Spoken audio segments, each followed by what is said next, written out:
Ai, não peguei meu fone. Senhor, meu marido. Produção.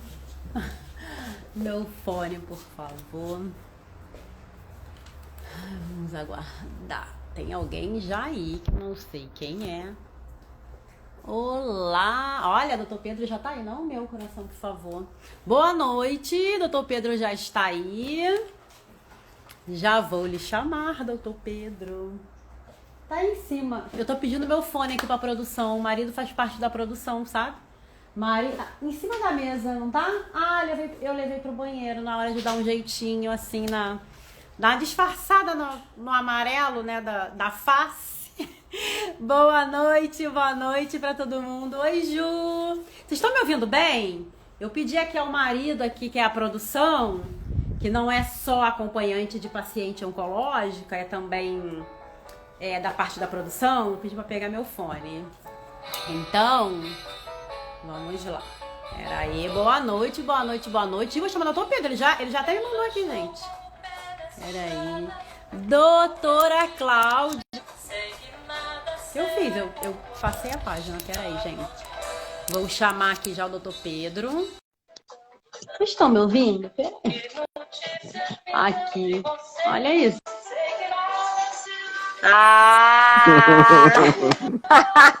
Alô, alô. Chegou o grande convidado da noite. Tava eu aqui esquecida do meu fone, falei que já estava pronta, né? Ledo engano, tinha esquecido o fone. Aí eu tô achando, tô falando, não tava ouvindo nada. Eu falei, gente, tem alguma coisa estranha. Sexta-feira eu já converso com as pessoas com a perna levantada, com a água na mão, com a cadeira um pouco mais reclinada, pra gente ter uma conversa bem formal. Mas é bem isso, é bem nesse clima, informal, conversa de amigos. Olha, eu super íntima. As amigas do peito. Amigas do peito. Pois bem, então boa noite para todo mundo que tá chegando. Boa, Nilceia, querida. Vocês estão ouvindo? Tá muito alta a música? Tá, não, né? Amo Elis Regina. Não? Eu sei, não sei? Você não sabe de nada.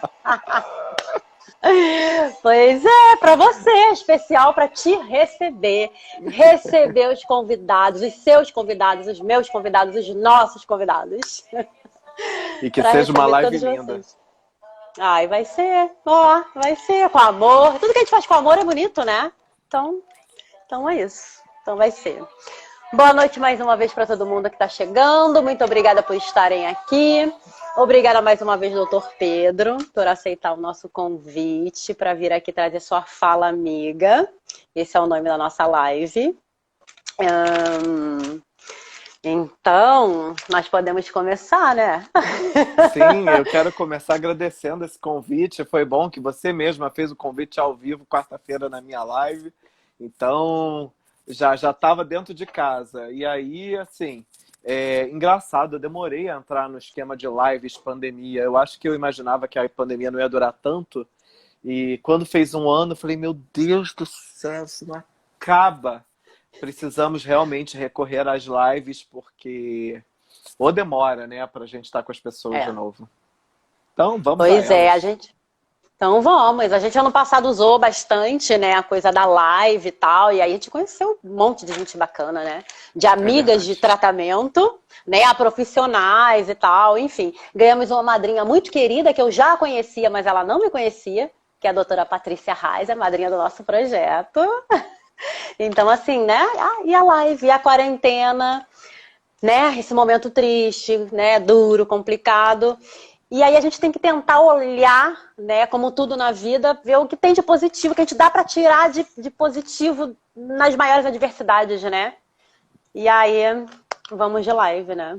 Pelo menos estamos próximos assim. Meu pai já entrou na live, meu marido tá entrando na live, Cláudia tá na live. Olha, muita gente querida já tá aí pra gente conversar. Sejam todos muito bem-vindos. O pai, a doutora Cláudia, o marido, todo mundo, vem pra cá. Então vamos lá.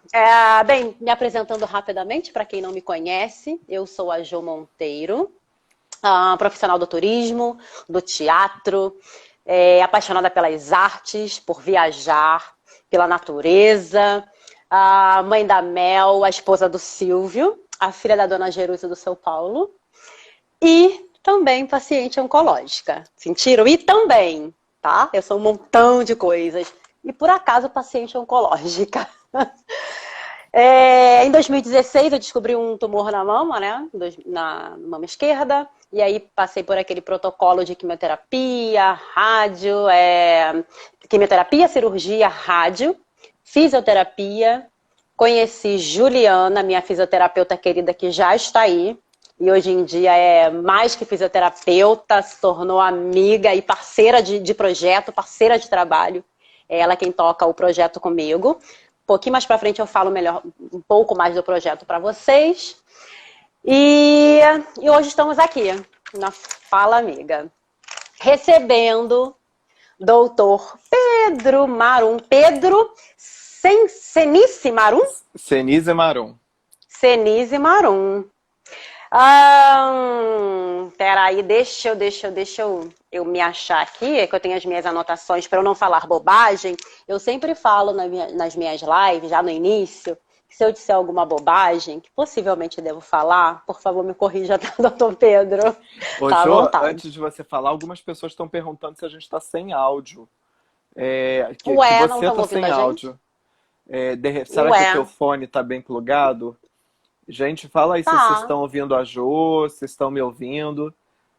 Eu tô te ouvindo super bem, então, mas eu tô de fone, então imagino que não esteja Ué. acontecendo nenhuma interferência. Foram duas pessoas que passaram aqui. Então, Vocês estão ouvindo? Peraí, o marido tá aqui assistindo. Você tá me ouvindo? Tá, o marido tá então ouvindo. tá normal, Ele sim, tá então de assistindo. repente é do celular Então da já tá. pessoa. Show de bola, Então então vamos tá, lá. qualquer coisa. Então pronto, mais uma ali, ó. Stephanie grita aí, pronto. Todo mundo Áudio falou, ok. ouço aqui. Então, perfeito, vamos seguir. Doutor Pedro Marum, Pedro Cenice Marum, é médico mastologista. Para quem é meu convidado que não conhece, eu acho meio difícil, né? Mas apresentando, né? Sendo uma boa anfitriã, apresentando o nosso convidado. Filho da dona Carmela, falei certo? Sim! Da dona Carmela do senhor Eduardo. O nome do seu esposo, eu só vi o perfil do seu marido. É Murilo, mas ele tá aí, fala Muca. Murilo. Seja bem-vindo. Pronto, seja bem-vindo mais uma vez. Doutor Pedro, ele gosta de praia, de viajar, de bossa nova, jazz. Gosta de comida japonesa. O filme predileto dele é O Fabuloso Destino de Emily Pullan. Ele gosta de um bom vinho. Também adoro vinho. Ele gosta de tomate frito. Tomate frito. Adoro tomate frito. Pois é, ele adora cozinhar, gente. Ele também, além de mastologista, ele é assim meio blogueirinho, como ele mesmo disse, na live rápida que ele fez na quarta-feira. Foi quarta, né? Rápida de 1 hora. Ele é meio blogueirinho. E aí, ele gosta de torturar a gente com as receitas que ele faz. Se por acaso tiver alguém aqui que não o conheça, entra depois lá no perfil dele, tá aí o perfil dele. Vai nos stories e cata lá as receitas. Nos destaques. Gente, é muita tortura. Eu vejo, é vontade de comer na hora, né? Enfim, vamos pular essa parte. Tem outros conteúdos também de qualidade lá no perfil dele, tá, meninas? Ele é estudioso pra caramba, é pesquisador pra caramba. Na verdade, sua primeira paixão, especialização e atuação foi em ginecologia e obstetrícia, não é isso? Sim. No Hospital dos Servidores do Estado do Rio de Janeiro. Até que chegou no INCA. E aí? A paixão à primeira vista. Paixão à primeira vista na sua segunda especialização, que é mastologia. E aí, minha gente, ele ficou lá, né? Fez a residência, ok, cumpriu o seu tempo de residência, saiu, ficou 1 ano fora, recebeu o convite para voltar, voltou para o INCA, apaixonadíssimo, claro, como ele acabou de dizer, né? Voltou para o INCA, ainda mais apaixonado, se especializou ainda mais, e estudando, se especializando, e até que fez o concurso público e passou. E lá está ele, atendendo suas pacientes, deixando todo mundo apaixonado. Inclusive os residentes. Ele também deixa todo mundo apaixonado. Ele tem esse poder, não só com as pacientes, tá? Com os residentes também.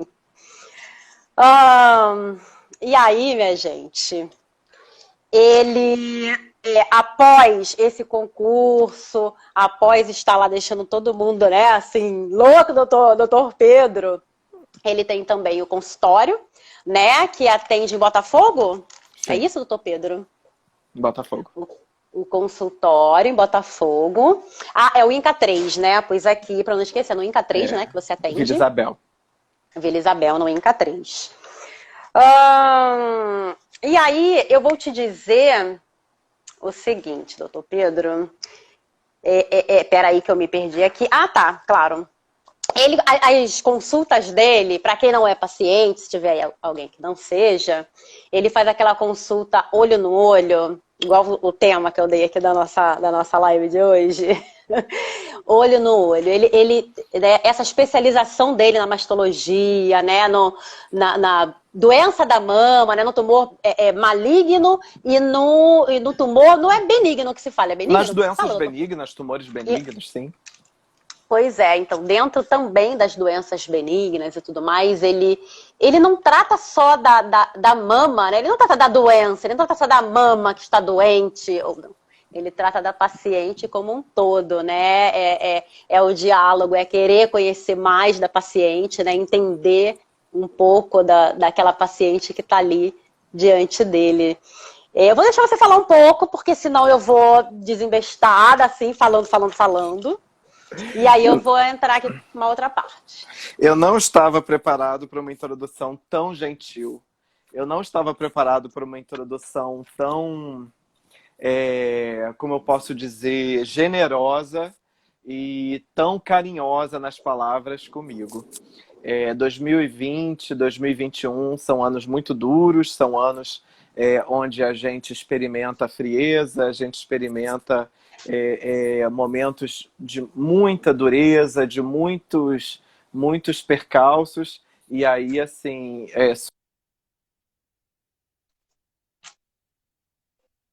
de amor, de carinho e acolhimento dentro de tudo que eu gosto de promover, eu acabei de receber de forma tão espontânea. Então, é engraçado isso, né? Que está acostumado a sempre procurar entregar, né? E aí, por isso que todo momento que eu tenho oportunidade de agradecer pela minha própria saúde, eu sempre faço isso com muita fé, que é exatamente sobre isso. Eu costumo entregar algo que eu gostaria de receber se eu estivesse na situação contrária. Então, é basicamente sobre isso. E eu estou muito feliz com as suas palavras, você não errou nada, tá tudo certinho. Que bom que eu não errei, não paguei mico aqui, né, gente, diante do convidado nem de vocês. Pois é, que a ideia também da live é essa, né? Essa retribuição, porque a gente conhece, né, os médicos que cuidam da gente, né? A gente conhece até os que, eu costumo falar muito isso, cuidam da gente de uma forma, às vezes, também indireta, né? Que a gente acaba sendo um pouquinho sua paciente, né? Mesmo quem não é, um pouquinho paciente da doutora Patrícia, da doutora Sabrina, né? Enfim, e de todos esses médicos que vêm nas redes sociais para trazer conteúdo pra gente, né? Então, eu acho bacana isso, a gente conhecer aquele profissional que está ali diante da gente no consultório, na clínica, no hospital, mas trazer isso que vocês trazem pra gente, né? Vocês tentam acolher a gente o tempo inteiro e essa troca é bacana, né? Eu costumo dizer, Jô, que a internet ela tá povoada por muita desinformação, por muito ódio, por muita opinião. E, na verdade, a gente pouco fala sobre opinião, a gente fala sobre ciência e debate ciência e traz informações pautadas na ciência. Então, é um prazer enorme disputar esse espaço. E claro que é um trabalho de formiga, não é um trabalho, né, de ação macro, né? É micro, é pequenas comunidades, pequenos grupos, pequenas pessoas que estão ali e que podem replicar informação de qualidade. Então, disputar esse espaço é quase uma oportunidade de existir, de resistir, de pertencer. Eu não acredito, eu já falei isso algumas vezes, até em live, né? Eu não acredito numa medicina prescritiva, eu não acredito numa medicina de cima para baixo, eu não acredito numa medicina não pactuada. E o principal exemplo sobre esse assunto é se eu virar para você e falar assim, Jô, para de fumar. Apenas. Uhum. Né? Você está cansada de saber, né? A pessoa, né? Sim, sim. Então, ela não vai parar de fumar. Então, como tudo na vida, se você não explicar uma receita de dipirona, se você não explicar uma receita de um quimioterápico, se você não explicar uma indicação de uma cirurgia mutilante ou não, isso causa descrédito. E a internet é o melhor lugar para a gente poder falar sobre o quanto a medicina ela se perde em alguns lugares, mas ela se resgata em outros. E a gente está aqui para lutar exatamente por essa medicina. Sim, que bom que vocês estão aqui. E em meu nome, tenho certeza de toda essa mulherada, essa galera que está aí, né? Os pacientes, as pacientes, a gente agradece, com certeza. Vamos seguir. Eu gosto de recortes, sabe? Adoro fazer os recortes das minhas lives. Então, eu vou já entrar assim com o primeiro recorte para você. Fico feliz quando rola o match. Lamento quando isso não acontece. Mas, sobre ser médico, operar é uma consequência de uma medicina que já está acontecendo desde o... Abre aspas. Seja bem-vindo, seja bem-vinda, ou bem-vindo, por que não? Esse é o nosso primeiro encontro. Fecha aspas. Foi um post que você fez no dia 11, agora de março, né, falando exatamente sobre isso, sobre essa troca com o paciente, né, sobre esse encontro, esses encontros, né, a partir do primeiro encontro.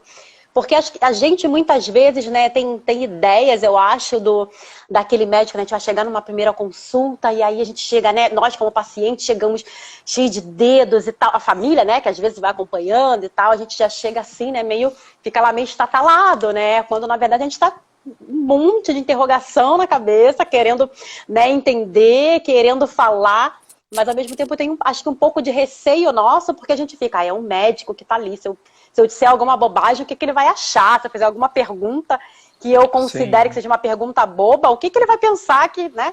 Então, acho que a gente tem essa falsa ideia, né, dos médicos, esse medo e não procede, né? Eu acho que Fala aí. Ô, Jô, eu fiz medicina numa faculdade particular. E aí, numa época onde nunca foi tranquilo fazer uma faculdade particular, né? E era tão interessante porque eu planejei fazer medicina desde que eu tinha 15 anos de idade. Então, numa escolha de mudar de escola, numa outra escolha de mudar no terceiro ano para uma escola mais preparatória ainda, para o vestibular e tal. E aí eu nadei e morri na praia em quase todos os vestibulares de escolas públicas. E aí foi uma conversa que eu tive com meu pai, que está aqui assistindo a gente, muito interessante, que eu passei na faculdade que eu cursei, que foi a Souza Marques, eu passei muito bem colocado, passei acho que em 30º ou 20º pouco. E eram as mesmas pessoas que estavam fazendo os vestibulares da maior parte das federais. Então era quase uma coisa de destino, quis o destino que eu não passasse. E assim, um ponto que você não passa numa faculdade federal são 350 pessoas, né? Então, especialmente para um vestibular tão disputado. Eu estava completamente disposto a voltar um ano, tentar mais uma vez e tal. E aí, por muita conversa, muita insistência, que isso não seria uma garantia, que dava para fazer, a gente ia juntar daqui, tirar dali, íamos investir nessa faculdade particular. Eu ouso a dizer, e aí assim, eu tenho muito medo de ser mal interpretado, que às vezes isso salva a gente. eu passei os 6 anos da faculdade imaginando que eu estava fazendo um curso inferior do que se eu não tivesse feito uma faculdade pública. E aí, nesse sentido, isso me forçava a ter uma devolutiva a todo o investimento financeiro que a minha família se dedicou sobre mim nesse momento, entendeu? E sempre com uma dúvida de que será que tá valendo a pena mesmo esse curso? Será que eu vou...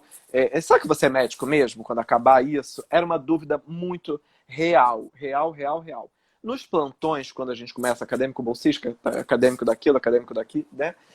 Eu comecei a sacar que poderia ser que não, mas nunca foi uma certeza. A única certeza que eu tive foi quando eu passei para todas as residências que eu escolhi, quando me formei. Mas ainda assim, era uma dificuldade muito grande de acreditar que aquela faculdade era boa. Hoje, por que eu contei essa história toda, né? Hoje, olhando para trás, não é uma apologia à faculdade particular, claro que não, porque são preços desleais. E muito além do que 99% da população pode pagar. Por acaso, eu acabei fazendo internato na Santa Casa de Misericórdia do Rio de Janeiro, que hoje nem existe mais. Hoje lá é só um prédio abandonado, né, com algumas poucas enfermarias que funcionam. E aí, esse internato na Santa Casa, ele era uma medicina raiz. Porque era um hospital numa época que só tinha um raio-x, uma tomografia era uma coisa raríssima de você conseguir. Ressonância nem se fala, exames de sangue não tinha de tudo, nem sobre tudo. E aí o que contava lá era semiologia. E na ocasião a gente tinha muitos bons professores sobre aprender a examinar, aprender a raciocinar clinicamente, aprender a chegar à conclusão de que provavelmente a sua intuição diagnóstica deveria estar certa. E nessa medicina raiz, você não recorre necessariamente a exame. Você vai recorrer quando você tiver. Se você não tiver, você não vai recorrer. Nessa medicina raiz, você tem que examinar do dedo do pé à ponta do cabelo. Nessa medicina raiz, você tem que tirar roupa, você tem que botar a mão em tudo, você tem que pedir licença, você tem que pegar o biombo, porque não é quarto, é uma enfermaria. E uma enfermaria é como se fosse um salão desses de madeira gigantes, bem antigos, com aqueles janelões, né? Então você vai despir alguém, você precisa pedir licença, pegar um biombo, coisas que na medicina atual você não tem mais. Lavar a mão porque o outro tem tuberculose do lado, né? Botar uma máscara. Eu sou tão grato a essa medicina raiz que eu aprendi, eu estou aqui denominando de medicina raiz, que claro que hoje a medicina que eu exerço, ela é apoiada por toda a tecnologia. A mastologia é uma especialidade cara, a oncologia é uma especialidade cara, ela demanda exames o tempo inteiro. Mas eu acredito que esse Pedro, esse médico, ele nasceu nessas enfermarias onde você tinha provas dificílimas, que você tinha que dar 10 sinais de insuficiência hepática só na mão, né? Então não era no corpo todo. Eram coisas muito interessantes que provavelmente eu nem me lembraria mais, eu teria que reestudar isso tudo. Mas ali você aprende a essência da medicina. E curioso que uma faculdade elitista, uma faculdade de milionários, uma faculdade que todo mundo tinha carro, uma faculdade que, pelo fato de você chegar de ônibus, você, estudante, sentia alguma vergonha de estar lá.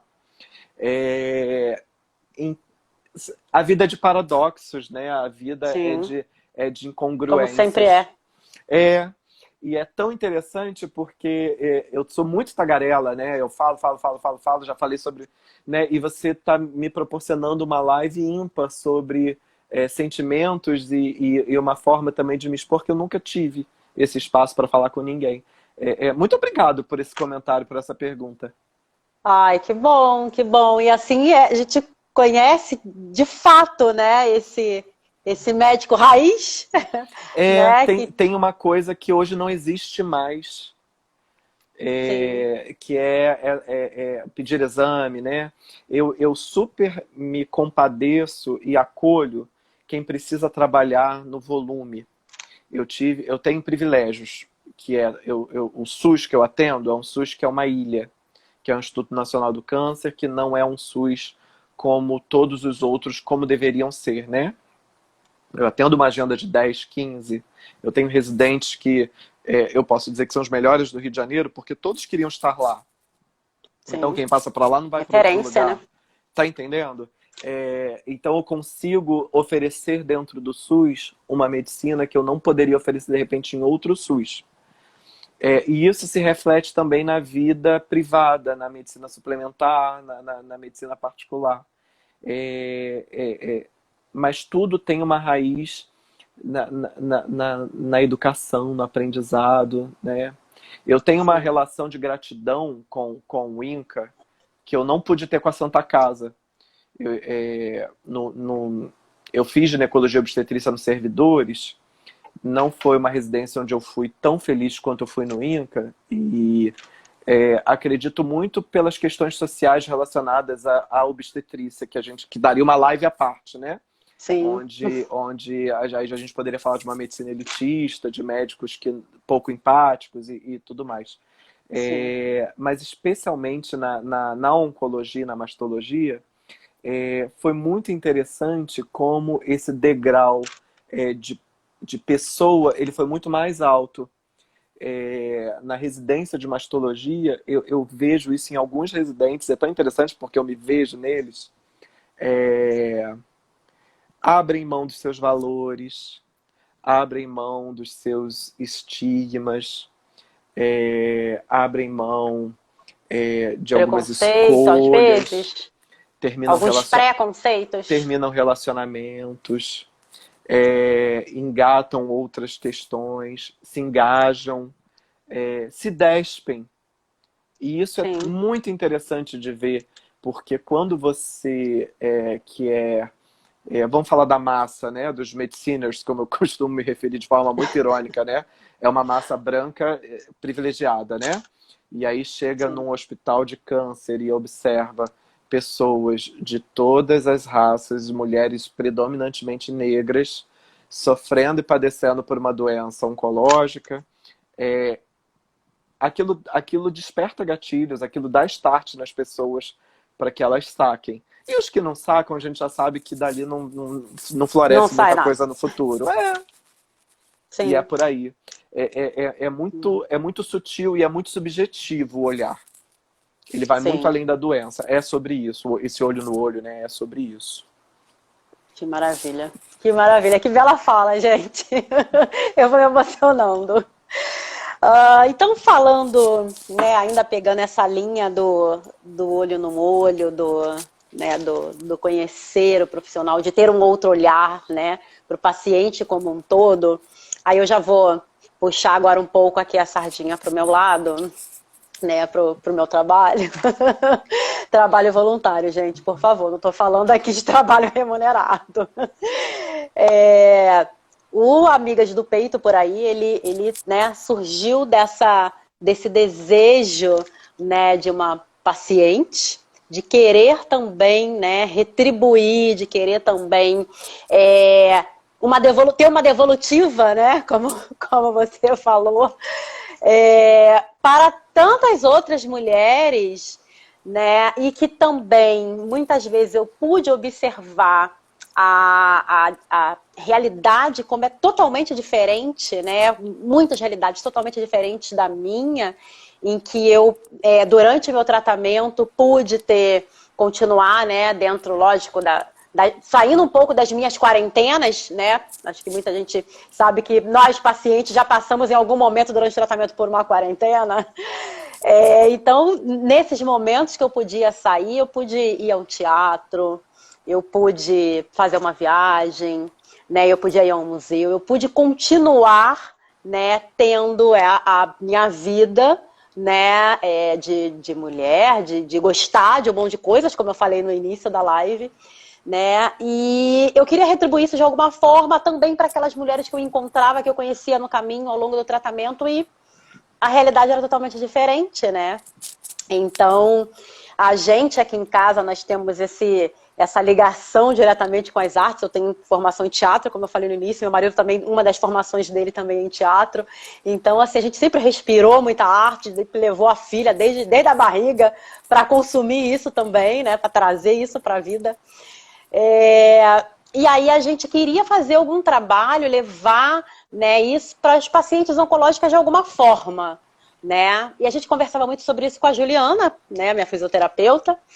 Quando ela vinha em casa me atender, eu ainda tinha esse privilégio, né, de ter um atendimento de uma fisioterapeuta que vinha em casa, né, e a gente vê que infelizmente não é a realidade absoluta, né, e a gente falava muito sobre isso, e até que um dia ela me liga e fala: Jô, a gente tinha ideia de fazer um monte de coisas, e aí ela: você não monta um passeio e tal, não sei o quê, pra gente levar as meninas para fazer alguns passeios, né, pelo Rio e tudo mais. As meninas aqui da policlínica que ela trabalha numa policlínica em Nova Iguaçu. A gente chegou a fazer isso em algum momento com elas e tudo, mas não é a prioridade, né? A prioridade, né, de fato, que a gente sabe que é cuidar, é tratar, reabilitar, enfim. E aí a gente, caramba, faz sentido, sua fala tem sentido. Ela falou exatamente isso. Poxa, você é profissional do turismo, né, trabalha com turismo, entende, né, tá ali no meio das artes, gosta, curte, vai, e é paciente oncológica, então eu acho que faz sentido. E assim nós montamos o Amigas do Peito por aí. O primeiro passeio nosso foi pro Teatro Riachuelo, levamos Lindo, lá, né? lindo, lindo, lindo, lindo. Levamos 40 mulheres, muitas dessas 40 mulheres, né, todas pacientes, muitas nunca tinham ido ao teatro, nunca, assim. É Nunca tinham sobre ido isso, né? É sobre isso. Algumas nunca tinham ido, por exemplo, à praia, pra você ter ideia, assim. Então, cinema. Então, a gente viu ali, né, no hall ali de entrada do teatro, a emoção daquelas mulheres, né, viu os olhos brilharem, né, puderam falar de um outro assunto que não fosse, né, somente o tratamento, que não fosse somente a doença. Eu falo sempre isso, é importante a gente falar, é importante a gente se informar, a gente adora, né, o que vocês trazem pra gente, mas também é importante, vocês também trazem isso, né, que também é importante a gente falar de um todo, falar da vida, falar de arte, enfim, falar de tudo. Então, esse é o nosso projeto, é levar, né, pra gente olhar pro belo, é abrir a janela, olhar lá pra fora e ver que a vida continua acontecendo, a vida não morreu junto, né, com, sei lá, com um envelope que a gente abriu, a gente não pode morrer vivas, né? Então, tudo isso, e dentro disso eu quero te fazer uma pergunta assim, direta, né? De acordo com o que você, né, atende, tal, suas pacientes, enfim, a gente, né, sabe que tem, né, de várias vivências. Você consegue ver essa diferença, essa diferença no andar do tratamento quando tem aquela paciente que consegue, né, ter esse olhar, ter essa vivência com, né, ou com a arte, ou com, sei lá, né, com a vida acontecendo? Como é isso no dia a dia para vocês? Aí a gente está falando de um grupo muito selecionado, um grupo muito pequeno, né? E eu não consigo nem me referir a essa pergunta numa experiência SUS.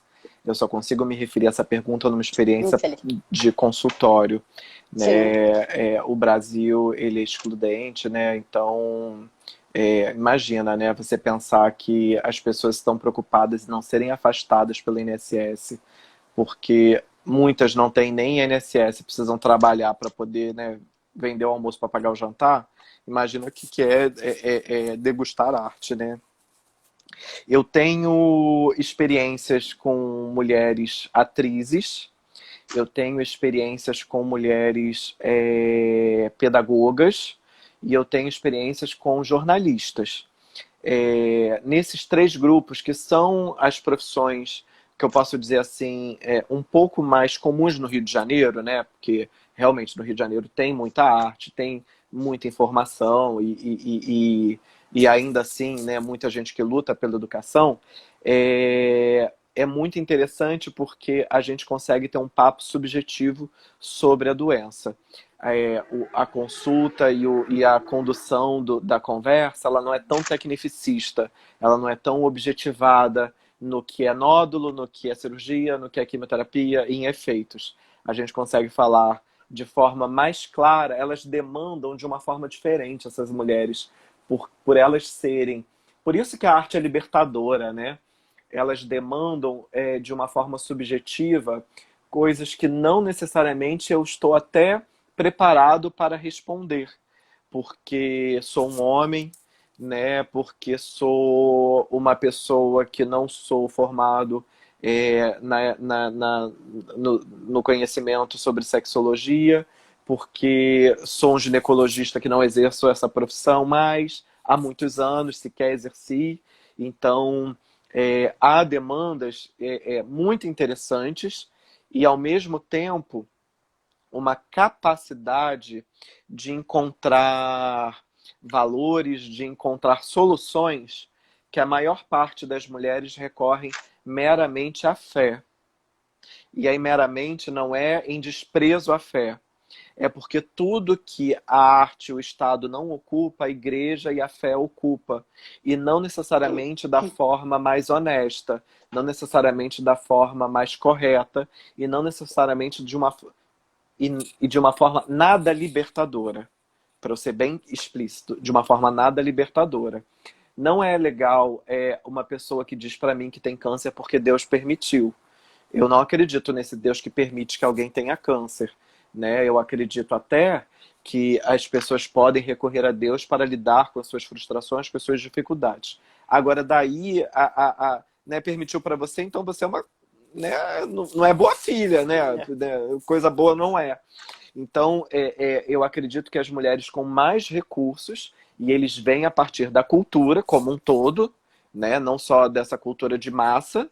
Então, as mulheres com mais estudo, com oportunidades diferentes, elas conseguem ter mais recursos emocionais para lidar com as dores, com as frustrações, e esse buraco, quando ele existe, vem lá uma fé judaico-cristã, evangélica, e muitas vezes eu sou espectador de um sofrimento que eu não consigo acessar.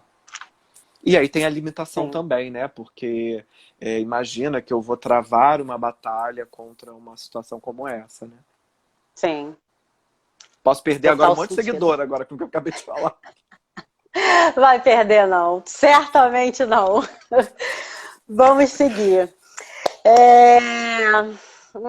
Deixa eu ver aqui. Tem aqui uma pergunta? Não vou te fazer pergunta ainda não. Não vai ter pergunta do câncer de mama, não, nessa live?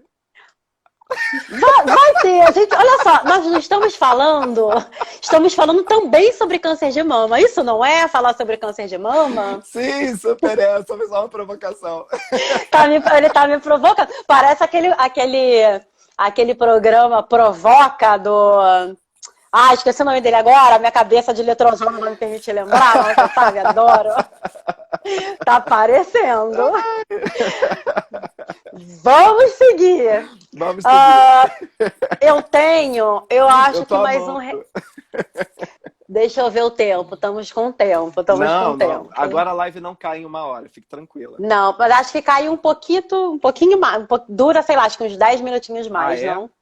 Eu acho que sim. Em 1 hora não cai, mas acho que vai um pouquinho mais. Peraí, cadê meu recorte 2 aqui? Que você até me tirou aqui do trilho, não sei como é que fala. Peraí, minha gente.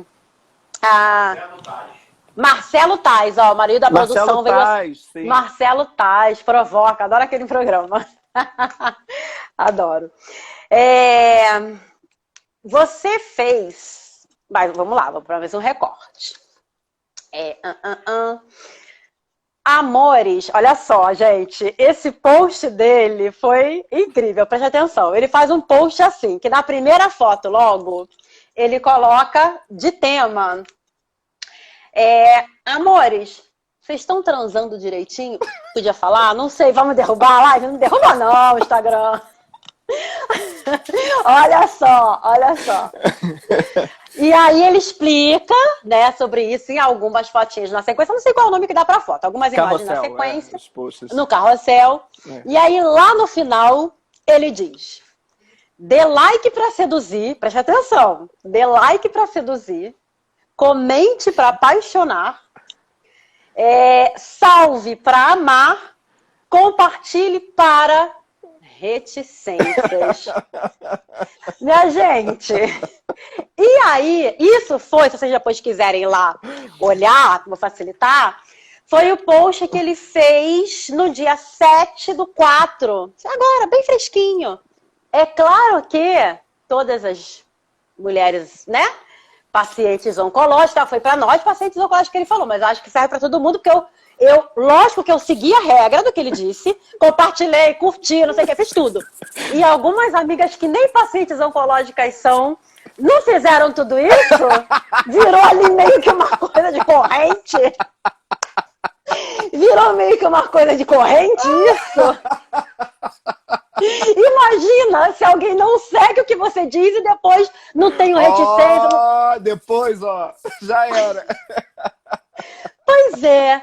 E aí, doutor Pedro, eu te pergunto, né, na consulta e tal, a gente no nosso grupo, a gente fala muito, né, sobre essas nossas dúvidas mais, né, particulares e tal. E às vezes chega no consultório, né, do médico, né, e fica às vezes ali meio assim, meio não fala. Às vezes o médico, né, tem que dar uma cutucada, né, pra gente, né, abrir o coração.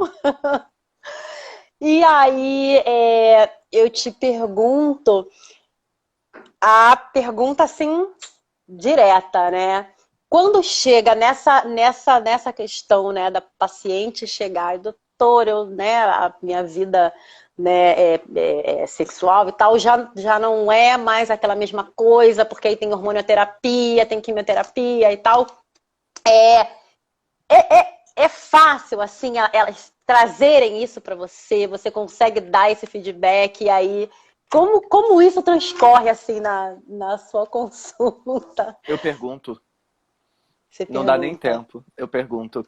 E aí, vamos falar do momento atual, onde eu posso dizer que mais da metade das mulheres que me procuram já me viram. Ou pelo Instagram, ou porque alguém comentou, ou porque eu vi um vídeo, ou porque assinou lá o canal no YouTube, ou, né? Então, até quando alguém me indica, já me indica mostrando algum material meu. Isso é uma luz, assim, é uma alegria. Me dá uma vírgula. Desculpa te interromper, isso já aconteceu aqui, tá? O papo vai passando, não sei porque agora fica meio claro, a gente não consegue ler muito bem. Mas uma das meninas do grupo, eu vi ali no início, perguntou como é que marca a consulta com esse doutor maravilhoso. Tá então, lá na minha bio, tá o link lá. Pois é. Pela Então internet. já é isso aí. Clica lá na bio. Já é isso. E aí, Jo, sobre questões sexuais, é importantíssimo perguntar, porque no processo de diagnóstico, tratamento e segmento, ela não pode engravidar. E então isso faz parte, ou deveria fazer, né? Se não faz, deveria fazer de todo mastologista. Então, até para as pessoas terem garantias de que elas estão transando direitinho, é bom que eu adiante o tema, mas não é só sobre isso, porque essa pergunta que é minha, ela é no sentido de satisfazer a minha intenção de que ela não engravide de jeito nenhum nesse momento. Mas, especialmente mulheres em hormonioterapia, e aí uma filha do letrozol aqui falando comigo, né? Tamoxifeno, anastrozol, letrozol, né? Todos esses bloqueadores hormonais, eles impactam diretamente a qualidade de vida. Então, essa pergunta, ela volta no segmento também de uma outra forma. Agora, assim, me conhecendo bem, né? É natural, né? A gente está conversando aqui, eu estou conversando com gente que eu nem sei quem é, né? E a gente falar sobre sexualidade, se o médico não falar, né? Quem vai falar? Então, é uma pergunta como, que horas são, assim? E aí, ressecamento vaginal? E aí, muito calor? Como é que tá a vida? Né? Tá tudo bem? Tá dando para transar? Tá tranquilo? Tem que ter. Não.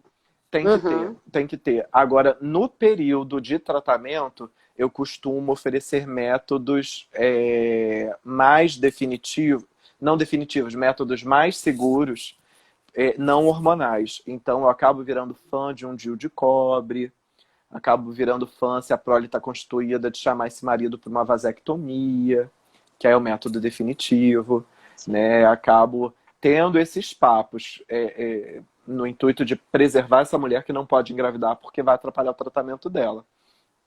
Agora, no segmento, e aí é toda a gama de mulheres, né? Porque se a gente vê bem, né? Câncer de mama no Instagram é uma realidade de mulheres jovens, mas a realidade, né? Ela é uma doença de mulheres na pós-menopausa. Então, elas já vêm com essas queixas, elas já sofrem com essas queixas. Então, o objetivo sempre é individualizar as queixas da menopausa, que inclui também questões sexuais.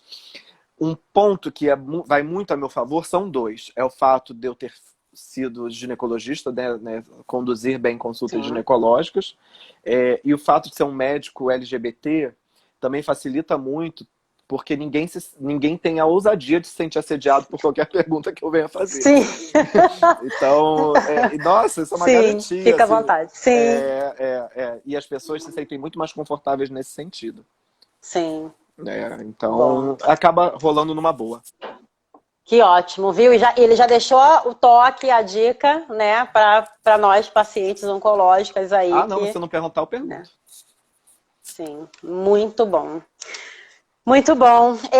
Eu tenho também uma outra assim direta aqui, né, falando sobre amamentação, né, que você faz, vez ou outra você faz, né, os posts falando, né, sobre a amamentação em si, o tempo, né, de amamentação e tal. E também, né, tem até paciente, tem amigas aqui que não são pacientes oncológicas, que eu vi subindo aí, tem mulheres, né, que não são. Tem a Cissa, minha amiga, mastologista também. Olha, então, né, falando sobre... Eu gosto muito quando você traz esses assuntos, né, mais assim, né, que vai lá e dá umas cutucadas, dessa coisa que a gente tem, né, da amamentação, que a gente se cobra, porque se não amamentar até, né, tal faixa etária, não sei o quê, e com dor e com sofrimento. Eu fiz muito isso, né, eu acabei, né, ficando com aquela coisa, não, tem que amamentar o maior tempo possível, não sei o quê e tal. E aí chegou um momento que minha filha, né, com 11 meses, já não quis mais mamar. E aí eu fiquei durante um tempo com aquela, ai, puxa vida, mas não é isso e tal, tinha que ser um tempo maior. Então eu queria que você falasse um pouco pra gente sobre Sobre a amamentação. O período gravídico puerperal, eu chutaria, né, e aí é uma ousadia eu dizer isso, né, porque um homem de falar sobre isso é uma ousadia. A maior crise feminina, né, tudo se transforma. Né, de uma célula nasce uma pessoa com ossos, com cérebro, né? E aí imagina, né, você gerar isso, parir isso, é muito, né? É uma grande jornada, né? É um acontecimento. Imagina, né, que historicamente toda essa transformação ela veio mais uma vez romantizada na história. Na misoginia, no machismo, né, no subjugar da mulher, né, que ela tem que ser bonita, de cabelos longos, seios fartos, casta, calada, né, fértil, magra, preferencialmente branca, de cabelo liso, né, e aí ela tem que amamentar sem dor, ela tem que parir né, ela tem que transar sem gemer, ela tem que parir sem gritar, ela tem que ser obediente, ela tem que estar de banho tomado quando o marido chega. Né? Quão revolucionário não querer engravidar, quão revolucionário não querer amamentar. Eu não faço em nenhum momento apologia a não amamentar. A amamentação ela é muito vantajosa, especialmente para criança. É difícil você ver uma criança que fica doente, né, em lactação exclusiva, né, numa amamentação bem feita, né, com uma mulher engajada ali naquele momento. A minha reflexão é uma reflexão honesta que isso não pode matar a mãe. Isso não pode causar um transtorno incongruente com a felicidade e a vida da própria mãe. Bico caindo, né? E aí, mais uma vez, privilégio de receber uma técnica de enfermagem que vai orientar a sua amamentação na sua casa, que vai te ensinar a pega. No sistema público de saúde é muito difícil, os bancos de leite se empenham muito nessa função de acolher essas mulheres para ensinar a pega. Não é uma coisa tranquila. E aí as pessoas romantizam a amamentação muito nesse lugar de que eu não sou capaz de alimentar o meu filho. Sim, você é capaz. Você vai para a cozinha, você é capaz de alimentar o seu filho. Você pode não ser capaz de amamentar, isso não te transforma numa mãe pior. Eu acho que essa é a primeira coisa que as pessoas precisam se libertar. A segunda coisa que as pessoas precisam se libertar é de que se eu não amamentei, então eu tenho maior chance de ter câncer de mama. A amamentação, ela é um fator de proteção para o câncer de mama. Só que o câncer de mama é uma doença com inúmeros fatores. Ela é uma doença multifatorial. Então, você conseguir amamentar significa que você ganhou esse fator de proteção, significa que você conseguiu deixar o seu ovário dormindo por meses e anos, e isso é benéfico para o seu futuro.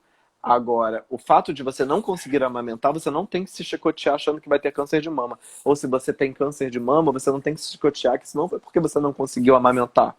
Isso foi por toda a sua vivência até aqui. Isso foi por N fatores. Então, perder um fator de proteção não significa que você ganhe um fator de risco. Fator de risco é fumar, beber, usar hormônios mais de 5 anos, não se exercitar, obesidade, diversos outros fatores. Não amamentar não significa isso. Né? E como muitas mulheres, acabei de ler aqui a Beth falando, amamentei meu último filho até os 3 anos. E aí, às vezes, as pessoas falam assim, eu tenho câncer de mama, mas eu amamentei meu filho até 5 anos. Sim, você tinha um fator de proteção e não foi suficiente. Né? Então, é muito louco. E aí eu vou aproveitar o ensejo desse debate, que é o seguinte, o 2021 pega as estatísticas, a medicina ela nunca é uma certeza. Não é porque você amamentou que você certamente não vai ter câncer. Não é porque você não amamentou que certamente você vai ter. Tudo em medicina é estatística, é medição, é número. Então são dados. E aí pega a nossa fala, que é uma fala responsável, que é uma fala que não faz afirmações, diz é muito provável, é pouco provável, a estatística para isso é de tantos %. Né? E aí transforma a nossa fala numa fala insegura. Numa fala onde os médicos e a ciência não são capazes de afirmar nada, ter certeza sobre nada. E aí tudo vale. Sim. Né? Então, é muito complicado. Até para a gente... A ciência nunca esteve no centro do debate como agora, na pandemia. E é tão importante porque isso é uma fratura, né, da nossa sociedade, porque a ciência ela sempre esteve reservada a uma elite. Ela sempre esteve reservada a um lugar de inacessibilidade, até para os próprios médicos. Para mim, das maiores dificuldades foi acessar a academia, fazer mestrado, por exemplo. E aí, até na banca que me aprovou, foi muito interessante que o professor perguntou assim, por que você escolheu essa instituição? Eu falei, porque foi a primeira que me acolheu. Porque eu já passei por 3. Direto. Sim, é uma pergunta tão óbvia, né? Óbvia. E ela traduz exatamente esse lugar de inacessibilidade da ciência. E aí, de uma hora para outra, a ciência está no Jornal Nacional, a ciência está no Instagram, a ciência está no Facebook, a ciência está na boca de até quem não sabe ciência.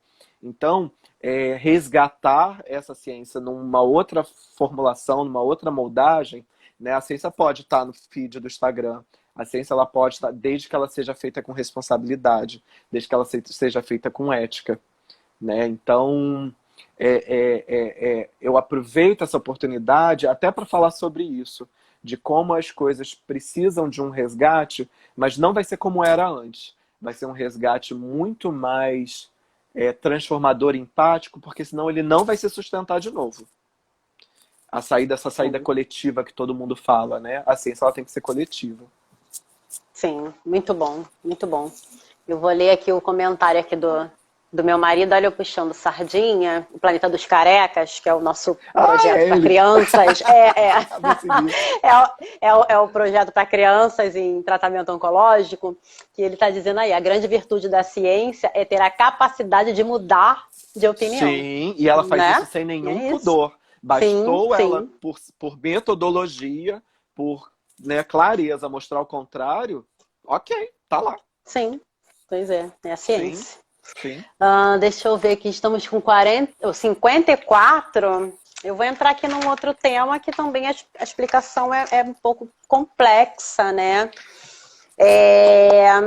Sobre o teste genético, né? Ainda mais pegando esse gancho aí que você acabou dessa sua última da ciência, fala. Então, né? né? Então, queria que você falasse um pouco mais pra gente, um pouco, né, sobre o teste genético, se todas as, né, pacientes oncológicas se precisam fazer, né, de mama principalmente, tal, se precisam fazer. E aí, já escutei perguntas do tipo, tá, mas eu faço, mas a minha mãe também tem que fazer, eu tenho que fazer na minha filha também, então explica um pouco pra gente sobre o teste Sim. genético. Você deve estar falando do teste genético do BRCA, do Do teste BRCA. Ah, tá.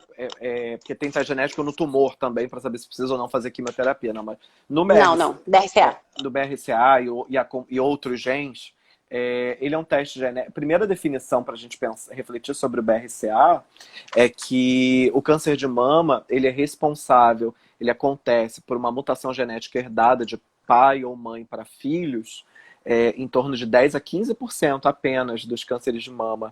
Ele não é uma doença. Minha mãe falou aqui, que live maravilhosa.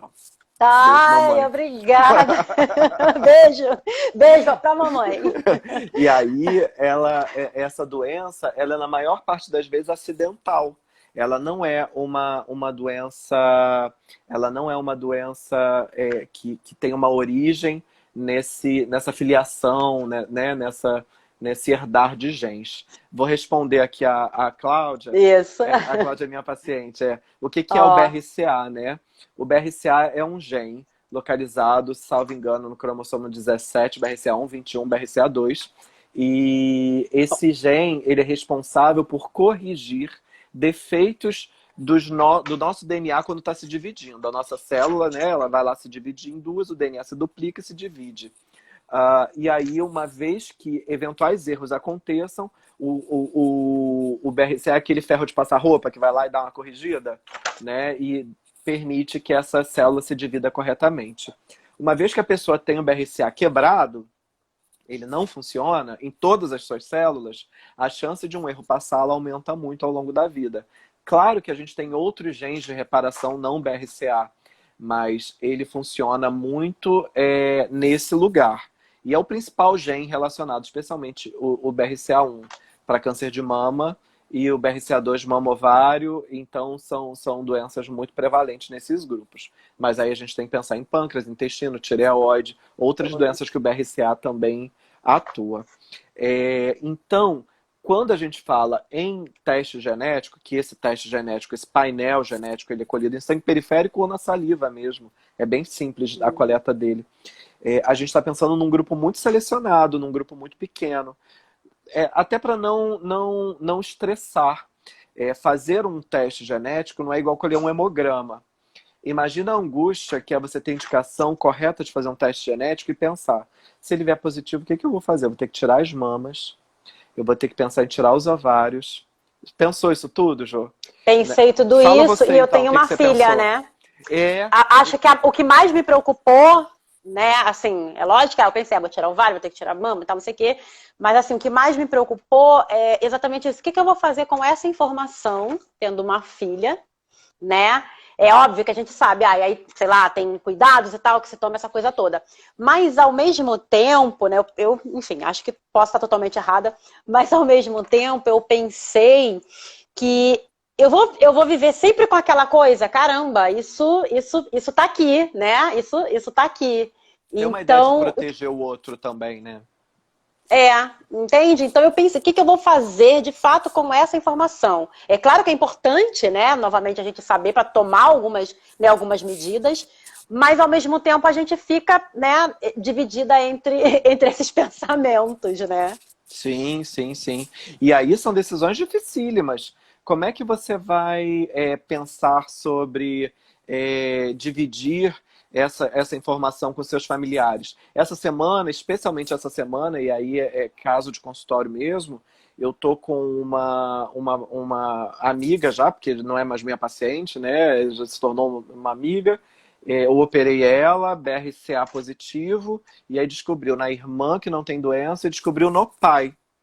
E aí o debate é como nós vamos conversar com o nosso pai e refletir sobre, de forma que ele não se sinta culpado. E eu nunca tinha pensado sobre isso, que um pai pode ter essa sensação. Então, colher um teste genético não é para todo mundo, não é de qualquer forma. Para isso existe uma consulta pré-teste com o geneticista, com o oncogeneticista, que é quem vai trazer todo esse debate, toda essa reflexão. Eu tenho pacientes que têm indicação do teste e falam, não quero fazer. Não quero essa sombra. Eu tenho indicação. Eu tenho super indicação. Mas e até agora, desde 2016, eu tô nesse lugar de não sei se quero. Não quero essa sombra, não quero. Porque a primeira pergunta é, se tirar as mamas resolve? Não. E o resto? A minha mastro falou exatamente isso. Não resolve tirar as mamas. E aí, assim, outras querem, porque elas vão fazer lá suas ressonâncias de tempos em tempos, vão ter todos os especialistas para cuidar de tudo isso. Mas não é simples. Então, debater esse assunto é um assunto para ser debatido com muita frieza e seriedade, e especialmente em grupos muito selecionados. Aí eu estou falando de mulheres que tiveram câncer antes dos 40 anos, mulheres que tiveram câncer antes dos 50, triplo negativo, HER2 positivo, mulheres que têm irmã com câncer antes de 50, mãe que morreu de câncer de mama, e aí 2 tias. Essas famílias, elas se apresentam de forma muito florida. Mas, hoje as famílias, elas não são tão grandes. Então a gente tem que estar muito atento para pegar o primeiro caso da família. E aí você pode sim, eventualmente, esse gene veio passando lá pelos homens, porque ele não é um gene relacionado ao X, ele pode estar no Y. Ele não é relacionado ao Y, ele pode estar no X, então ele pode passar de pai para filha. Né? E aí, nesse sentido, ele vir subclínico, né, no caminho. E aí uma filha, por exemplo, o pai nunca teve câncer, uma filha teve. Sim. Né? Ótima explicação. Você ia concluir? Desculpa, te cortei. Não, eu concluí, é exatamente sobre isso. Assim, é difícil mesmo, não é uma situação... além, né, não vou nem falar do preço do teste, né, que no Brasil é em dólar, né, então é muito caro. Sim, muito bom. Bem, já estamos com 1 hora de live e 2 minutos. Eu não quero perder essa live, eu quero deixá-la salva. É uma pena, né, que a gente vai ter que já finalizar. Eu tenho mais um recorte para finalizar, mas antes do recorte para finalizar, eu tô vendo aí vários comentários te elogiando, meu médico maravilhoso. Patrícia Paturi, quem recebe um elogio de Patrícia Paturi, meu amor, já ganhou na loteria. Kiara também, então... minha amiga. Kiara me conheceu com 17 anos, 16 anos no colégio, tá aqui. Hoje uma clínica incrível também. Tem nem roupa para esses elogios. Para quem chegou depois, eu não dei boa noite, sejam bem-vindos, já estamos minha quase terminando. Minha anestesista aqui, Lelê, falando também. Ai, que beleza. Amiga. Que beleza. Vamos ter que finalizar, né, minha gente? Que pena, que sexta-feira gostosa. Vou finalizar, antes de finalizar, na verdade, este livro aqui, não sei, fica espelhado, né? Fica, mas dá pra ver. Bola na Panela. É um livro que o meu marido escreveu e nós vamos fazer, na verdade, a história, uma historinha curta, né, para criança. Minha filha e o amiguinho João Pedro, falando sobre brincadeiras. Tem brincadeiras para menina? Brincadeira só para menino? Como Deus é isso? Tem essa diferença? Então, a história, né, se desenvolve dentro disso, né? Que menina só pode brincar de panelinha? Menino só pode brincar de futebol? Não é por aí. Então, enfim, não posso ficar dando spoiler, mas o que eu quero dizer é que nós vamos, o senhor meu marido, Silvio Monteiro, do Planeta dos Carecas, vai fazer, doou pra gente, né, nos cedeu, duas unidades desse livro pra gente fazer o sorteio para quem tem filho, neto, sobrinho, enfim.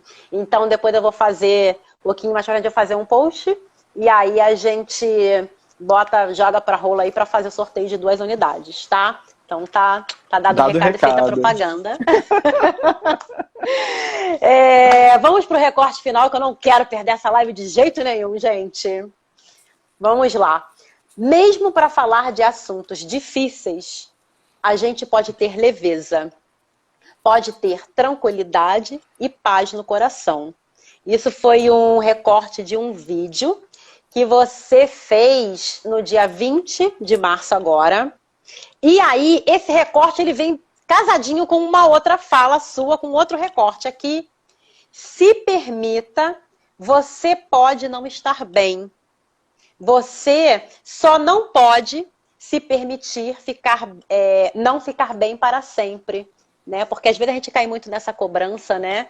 De tem que estar sempre bem, de que, né? E às vezes a gente não tá bem e tá tudo bem também. Esse outro recorte foi no dia 18 de dezembro do ano passado. Então achei que essas duas falas se complementavam. Totalmente. Né? Totalmente. Então eu peguei o recorte de um e de outro e juntei ali. E é isso. E ai, que pena, temos que finalizar. Com pena mesmo, assim, de Eu tô querer ficar tão aqui batendo papo, te agradecido, ouvindo. eu tô tão agradecido que eu não esperava. Eu sentei aqui, vamos falar de diagnóstico, de biópsia, de prevenção, de rastreio, né? Como é que faz, e aí quem faz quimioterapia, quem vai operar. Eu tava pronto para falar de imunistoquímica. E Você aí traz isso pra gente toda hora, você e vocês aí que estão, então... você me dá uma rasteira emocional dessa, que eu vou dormir sorrindo, feliz da minha Que vida. bom! Que eu tô aqui, Que ótimo. né? E assim, tão. Jô, eu tô muito orgulhoso de tudo que eu falei aqui. Eu tô mais orgulhoso de quando eu falo de câncer de mama. Que bom. Então, você me deu uma oportunidade que não importa para quantas pessoas a gente fale, importa quem quer ouvir, quem quer saber, quem quer pensar diferente, quem quer debater. Então, da mesma forma que eu escuto tantos podcasts, leio livros, vejo filmes e converso e mudo de opinião e me construo e desconstruo, é tão interessante assim poder falar de uma forma livre, como você me proporcionou, que eu não estou nem sabendo as melhores palavras para agradecer isso. Sobre o recorte que você trouxe, mais uma vez eu volto na questão da alteridade transformada pelo câncer. Você está com câncer de mama, você não tem direito de esmorecer, senão você vai morrer. Você não tem direito de reclamar que vai perder o cabelo, porque, imagina, é a sua vida. E se você reclamar de perder a mama, você é uma vaidosa. E aí, se você não quer perder a mama, né? Então, apenas respeitem a dor de quem está doente. Se você, né, se permite acordar de mau humor e dizer que hoje você não está afim de papo, imagina para uma pessoa que está com câncer de mama. Né? Depois de 11 horas da noite, eu sou péssimo para conversar, eu quero dormir. E se você me acordar 2 horas da manhã para conversar, se não for um clima de uma festa que a gente está, eu tô com sono. Né? Então imagina, uma pessoa que está doente, você tem que respeitar isso. Você tem que respeitar, mas você não pode permitir que essa pessoa se entregue. Aí eu concordo. Agora, Sim. não vai ser transformando a identidade dela numa coisa fictícia que nem você viveria, né? Porque imagina, né, que se você vira pro outro e fala assim, fica triste não, vai passar. Né? Você ia gostar de ouvir isso se você estivesse doente? Então, é um exercício de empatia. A gente confunde tanto empatia com simpatia, né? A gente tem aqui uma questão empática. Não, a gente pode ter simpatizado um com o outro. Empatia envolve a dor, empatia envolve os problemas, né? Empatia envolve as vulnerabilidades do outro e você conseguir se botar no lugar. Então, a gente muitas vezes esvazia a palavra empatia, a gente esvazia o debate sobre a alteridade, porque a gente quer o tempo inteiro a forma mais simples, a forma mais curta. Que eu tento te transformar. Fica assim, não. Chora não. Né? Levanta, reage. Reage. Que isso? Como é que você fala isso para uma pessoa? Né? Então, respeitar o tempo, respeitar a dor do outro, respeitar tudo que o outro tem na sua complexidade. E eu tento sempre lembrar disso quando eu recebo alguém em primeira vez, seja no INCA, seja no consultório. Essa pessoa traz uma história. Se você for ver lá, tem na parte de tumores ulcerados, que eu também falo, muitas mulheres idosas têm medo de serem excluídas, serem renegadas porque têm câncer. Então elas duram com aquilo ali até a doença ulcerar. porque elas têm vergonha da amiga, porque elas têm vergonha de dar trabalho, porque elas não têm quem leve, porque elas normalmente são abandonadas, que a realidade do idoso não é a realidade do idoso da minha família, da sua família, é a realidade de um idoso que está no asilo, que está... E aí eu fui preconceituoso, porque deixar no asilo não é abandono, mas não tem visita, não tem acolhimento, não tem nada disso. Então, é sobre também acolher, é sobre respeitar a história que o outro traz até ali. Então, é complexo, né? A vida é complexa, né? Bem. Mas Eu só da quero... gente saber que ela é complexa já facilita muito. Sim, verdade. Eu quero abrir aqui mais um parêntese aqui. Você trouxe isso agora um pouco, né, novamente nessa sua última fala, né, dessas frases prontas, né, que às vezes a gente recebe como paciente oncológica, né, e você tem um post sobre isso, você fez uma live falando sobre isso, se eu não me engano, até com a doutora Fernanda, né? Foi com a Mayra, Doutora não? Fernanda? Foi com a Perdão, Mayra. Isso, com ela, perdão. E aí, falando, eu participei ativamente dessa live lá comentando, e o marido também assistiu. E aí ele escreveu uma sketch, nós temos algumas sketches que a gente faz parte do nosso projeto e tal, de apresentação, enfim. E aí escreveu uma sketch falando sobre isso, dentro da sketch, tem algumas dessas falas, dessas frases, né? Que foi citada lá na sua live, aí você falou isso agora, eu lembrei. Então você serviu também de inspiração para ele escrever aqui. Que legal, que Muito legal. bom. Depois compartilha Muito com a bom. gente. Sim, compartilho.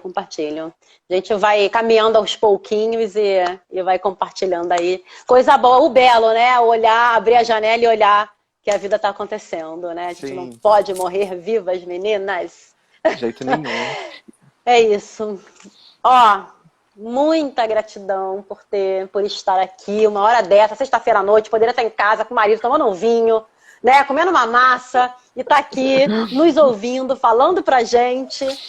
Sem palavras para agradecer a você. Eu que agradeço. A toda essa gente linda que tá aí te elogiando, te mandando um monte de coração, um monte de beijo, essa coisa toda.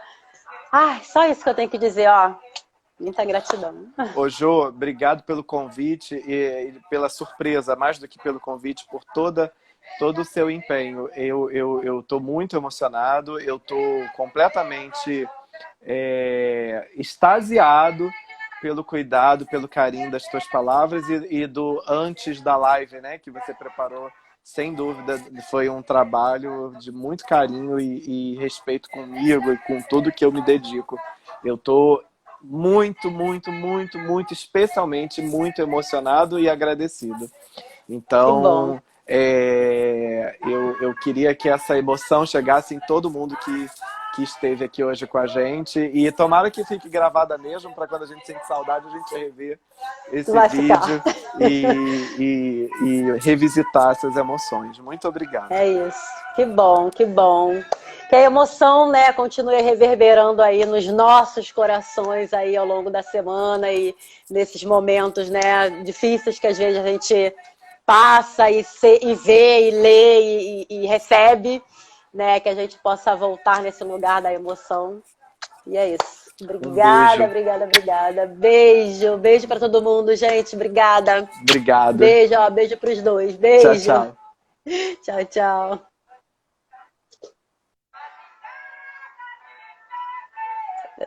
Tô aqui ainda, ó. Ó, eu perdi daqui de novo.